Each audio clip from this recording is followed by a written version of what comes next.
Օդի ջերմաստիճանը կնվազի 7-ից 10 աստիճանով, այնուհետև նույնքան կբարձրանա։ Ձյուն բուք կլինի։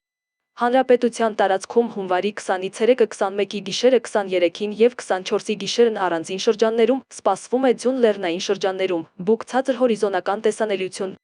Հունվարի 21-ի եւ 24-ից 3, 22-ին 25-ին սպասվում է առանց տեղումների եղանակ։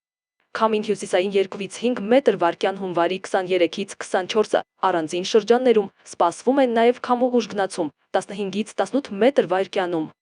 Օդի ջերմաստիճանը հունվարի 21-ից 22-ը գիշերային ժամերին աստիճանաբար կնվազի 7-ից 10 աստիճանով, հունվարի 23-ից 24-ը գիշերային ժամերին աստիճանաբար նույնքան կբարձրանա։